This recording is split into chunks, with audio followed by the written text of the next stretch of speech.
Մի քանի բան կասեք, այդ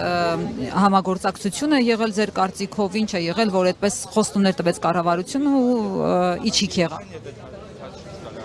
Խորհրդից դուրս գալու պահով ասեմ, թե ինչ։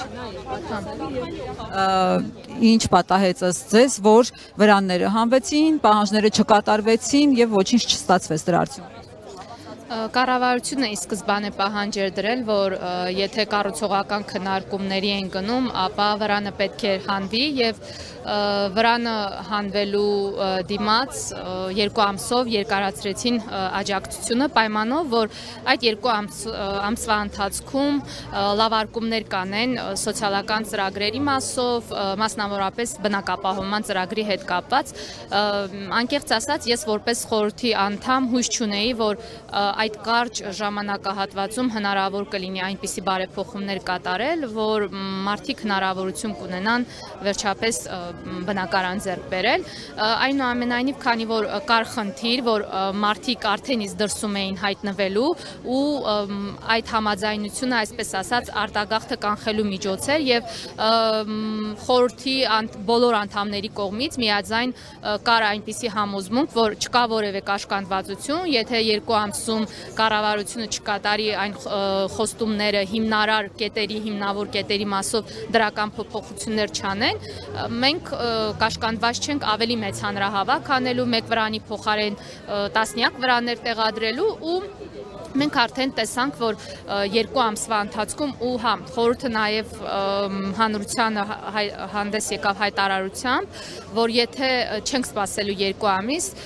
եթե օրինակ նկատենք 2 շաբաթվա ընթացքում էական դրական փոփոխություններ չկան, մենք դադարեցնելու ենք փորձագիտական խմբերի աշխատանքները կառավարության հետ եւ արդեն անցնելու ենք մտնելու ենք պայքարի երկրորդ փուլ, սակայն ցավոք մենք դա տեսանք, որ տեղի չի ունենում բանակցողների կողմից, մեր կողմից անընդհատ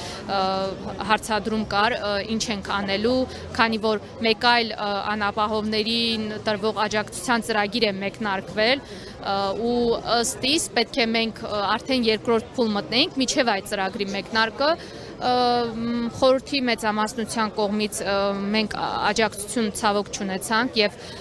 մեր խորհրդի անդամներից մեկի կողմից պետնախարարի պաշտոնի ընդունումը եւս չքննարկվեց խորհրդի հետ, ինչը եւս կարծում ենք մեզ համար անընդունելի է եւ հասարակության կողմից դա խորհրդի հանդեպ անվստահությունը մեծացրեց։ Ուստի մենք հարկամարեցինք, որ անկեղծ պետք է հանդես գանք հայտարարությամբ եւ ներկայացնենք այնինչ կա, քանի որ Իսկ ձեր գործողությունները, հաջորդիվ ինչ եք անելու հիմա։ Եթե անկեղծ մեր կարծիքով, մեր հասարակական կազմակերպության անունից եմ խոսում, մենք չունենք բավարար դիվանագիտական, թե քաղաքական ինչ-որ հմտություններ, որ ինչ-որ մենք առաջնորդություն սկսենք, բայց մենք խորհրդից դուրս գալով չենք դադարեցնում մեր պայքարը, եթե լինեն առողջ ուժեր, որոնց գաղափարը կլինի այն, ինչ խորհուրդը ի սկզբանե որդեգրել էր եւ որը ներկայացրեց ձեր պահանջագրի 12 կետում, մենք արդեն ասել ենք, որ պատրաստ ենք միանալ